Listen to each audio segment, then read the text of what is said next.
I'm sort of disoriented, but I'll start with my story. What we're going to be doing is doing coil pots. That's sort of one example. This is another example with combinations. That's basically another one. You got to make sure the rings are solid. If you don't make them solid, they end up coming off. Coil pots have been around for ages. It's actually, coil pots have probably done more, yeah, I would say probably North America. Japan, China, most of they were throwing on the wheel, and so they actually didn't do coil pots. Originally, like all the pots were made out of reeds or grasses put together, and basically you have a coil technique, okay? The story goes that, like if you put water in that, you know you've got a sieve. Why don't you come over here? I've got a nice fan going here. I'm probably a bit lighter than the fan here. Whoa. I'll help you.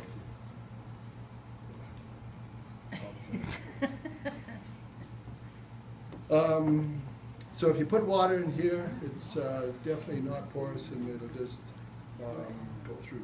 So what they ended up doing is taking some clay, pushing some clay in here, and basically you end up with a vessel that can hold some water, or can hold other things. Yeah, it's true, it's true, it's true. And the story goes, and there's nobody to back me up in the story, so it's got to be believable. So they had the clay in the pot. They left it by the fire one day, and it ended up all of the grass burned off of it, and they ended up with a clay pot that basically looked like that. And it was a coil pot. And so that is basically how the coil pots arrived, because rather than making it out of grass and reeds or whatever, why you just make it out of clay? Good thinking. Now there's nobody that'll back me up with that story, but there's nobody that's around to deny it either. So if you want to believe it, you can believe it, but basically that's how I see the origin developing. So what we're going to be doing is doing coil pots. The Hopi Indians, I think they're Arizona. I'm pretty sure they're in Arizona. But they did a lot of clay work. Definitely around this area, there wasn't a lot of clay pots, simply because most of the people traveled with everything they owned on their back. And if you're traveling long distances, basically following herds of buffalo, you don't want to have a set of dishes with you. It's too awkward to carry a set of dishes. And basically the bison provided you with all the utensils you needed, right? And so there aren't a lot of clay artifacts around here simply because there weren't any, because it wasn't feasible to do that. With the clay here comes from Alberta. As well as having oil, Alberta has a lot of clay. Plainsman clay, they mine it. It is basically a powder. They take the powder, put water in it, sort of put it through a pug mill, and you end up with a good clay. What I'm doing here is wedging the clay in order to have air bubbles in the clay. If you make something that has air in it, if you have air in a confined space and you end up heating it, what happens to it? Blows up, right? And it does actually, the pots, if you have a pot and you have an air bubble inside it, it will actually just blow it all to bits. When the clay's fired, and I will be firing the stuff, and what I tell people is that if you really, really like it, then you want to save it.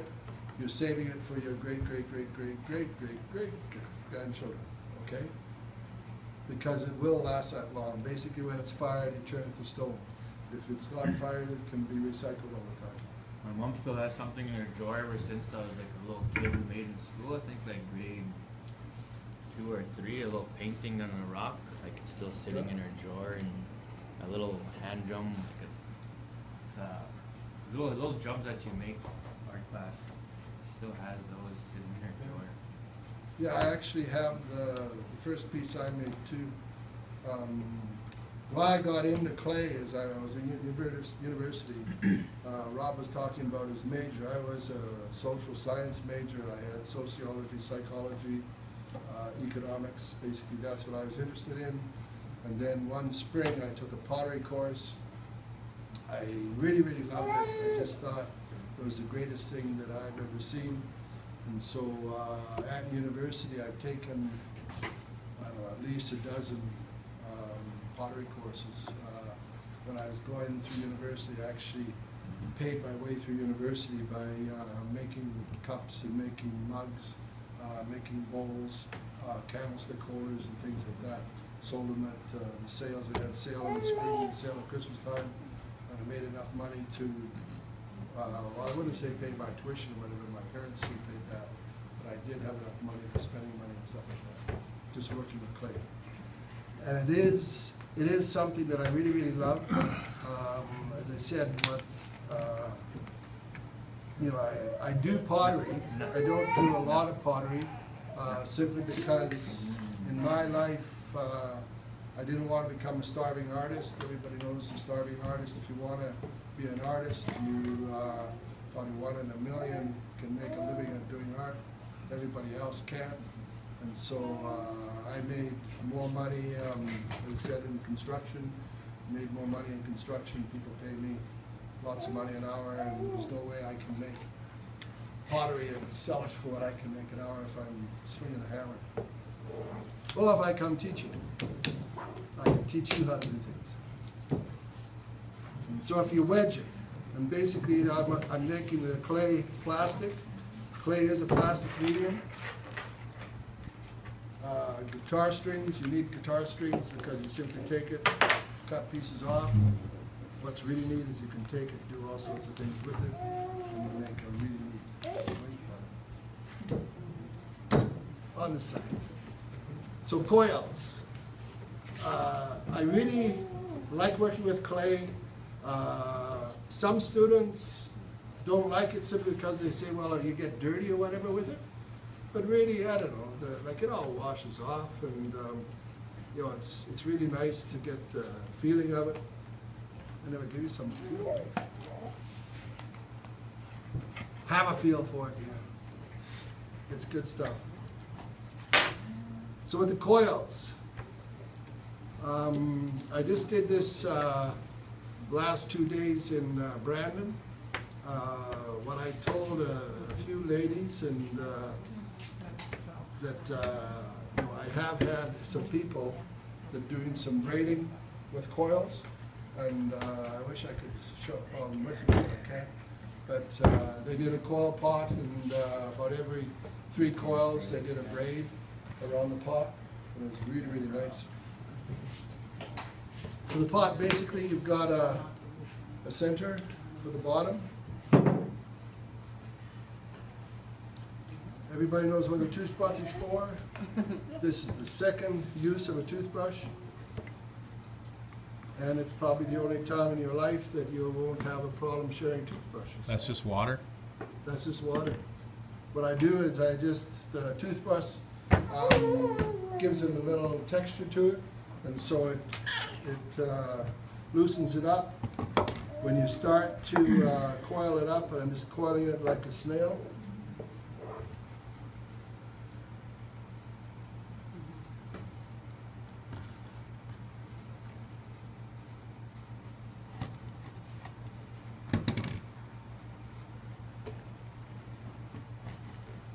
I'm going to stop there, and so that'll be my bottom, and I can just take the rest of the coil. You can make anything as big as you want, as small as you want.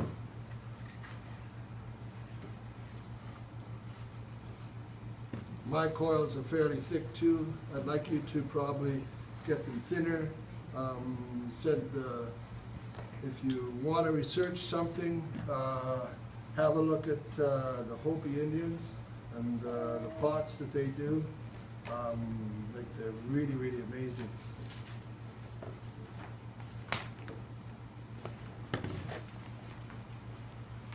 Ooh, I got that wrong side.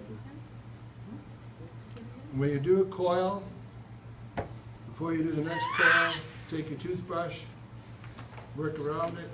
Yeah, so you're only putting water on the top side of those coils, or on Yeah. the top and Just the bottom? top, Just the just the top. top. Okay. Well, I brushed this one already, right? So now when I'm putting it on, I sort of scar up the first one and then keep going. So that just maybe gives it some traction in a sense? Gives Yeah. it some, okay. You can work it, smooth it out. I know I basically really like the coils. I don't mind the coils at all. A lot of people, if you look at the Hopi products, the outside is all smoothed off. With art and with anything, what I like is I always like to show how things were made. I don't like to hide the fact that thing is made out of clay.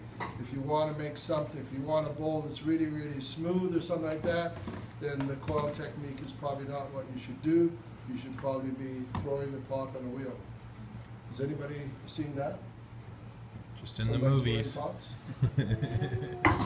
No? Ghost. If I had enough stuff, I would have brought it with me, but I don't think I have any room for it.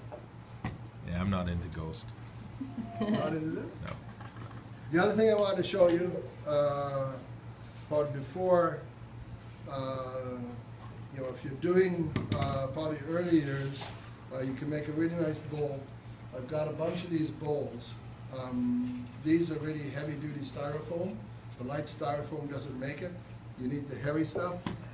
What you do is you simply, again, get some clay. Here goes my bowl. I got a bunch of them here, it's okay.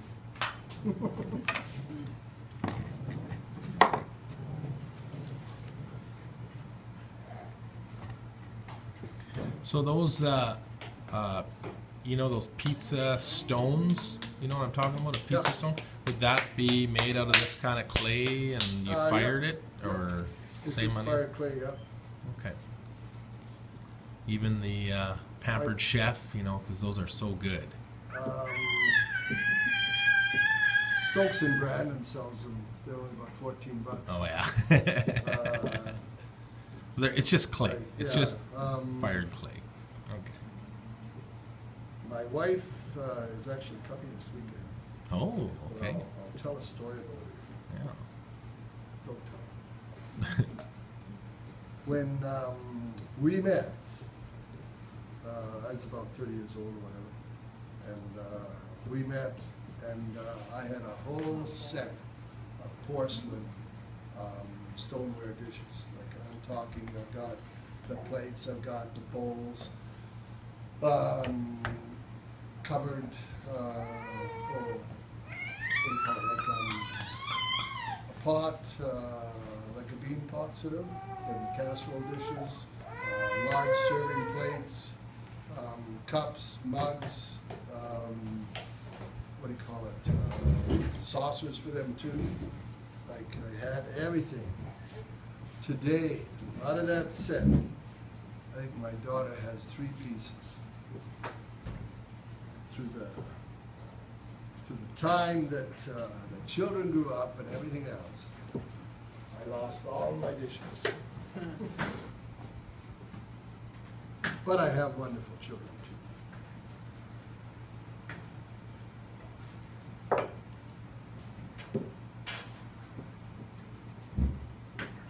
The beauty about clay, and you can just pinch it in there, okay? In order to finish that off, like this one, I just put a coil on top of it. Just make a coil, again, toothbrush.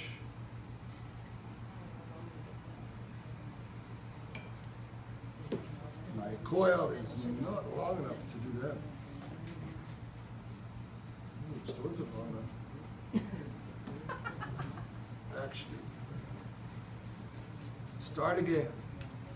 You got that technique? Oh, yeah. So you want to edit that piece out. Okay. Okay. Whatever you want. You betcha. Artistic license. Artistic license. So you set your coil on there, pinch it in.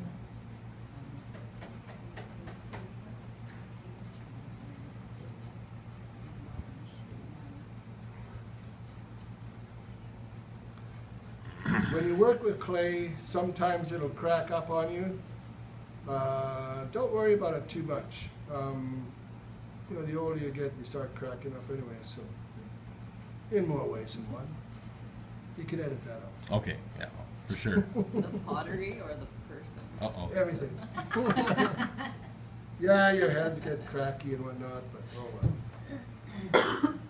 Okay, now with the little kids, the beauty about that is the clay will shrink, and the clay will just shrink out of there, okay? And so you end up with a nice little pot. Oh. That looks like Isn't that cool? So would you wouldn't fire it with the styrofoam on? No, you just let it dry. Oh, it just dries and it basically just that'll shrinks shrink out. Oh, I'll okay. leave that one for an example for tomorrow. Yeah, right on. But yeah, that one has been fired. Well, this is the same, but I didn't have a coil on top. Like it looks a little rougher like that, so the coil finishes it off. Sure. One thing I didn't talk about is if you're making a cup or something like that, you want it to, I should probably move those because I know I'm throwing clay.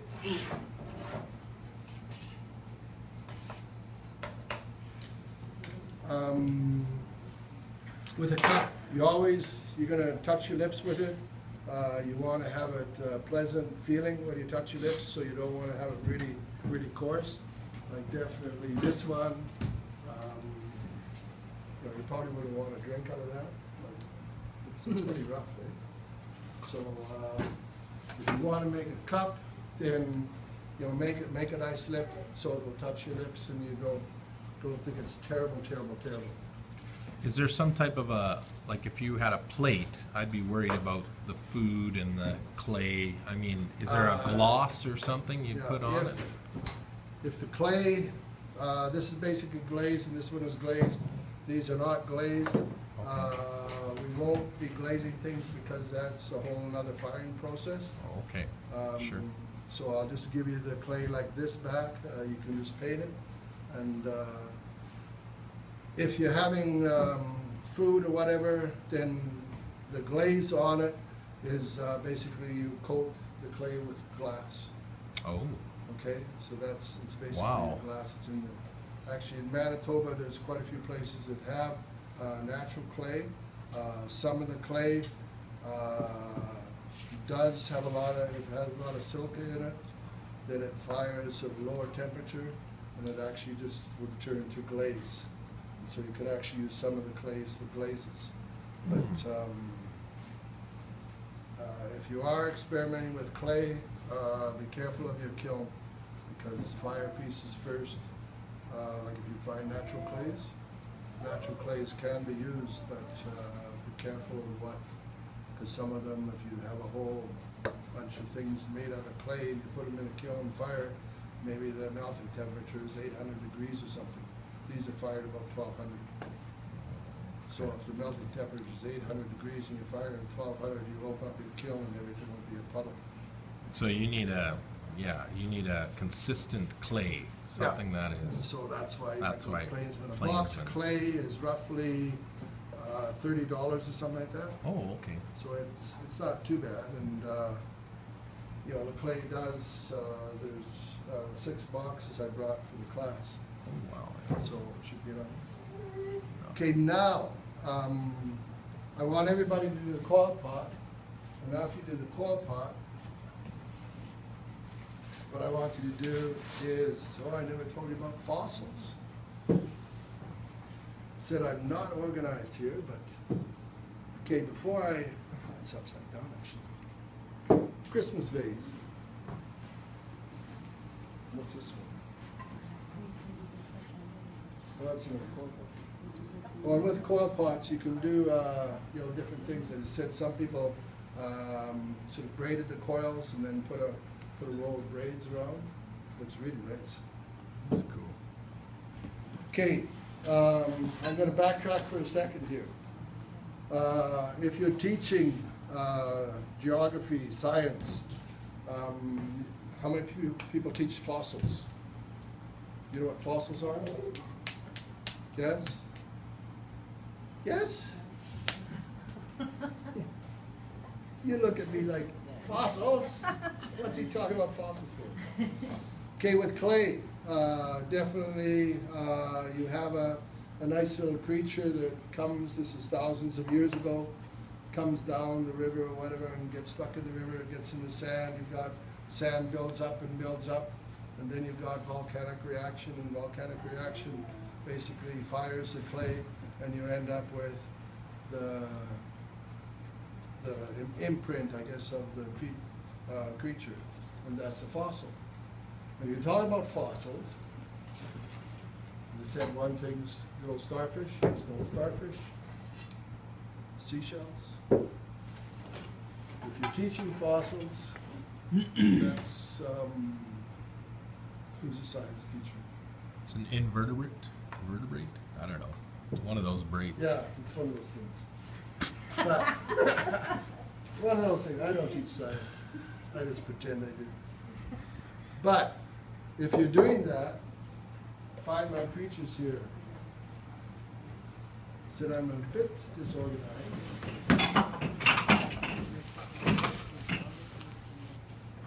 Not too badly disorganized.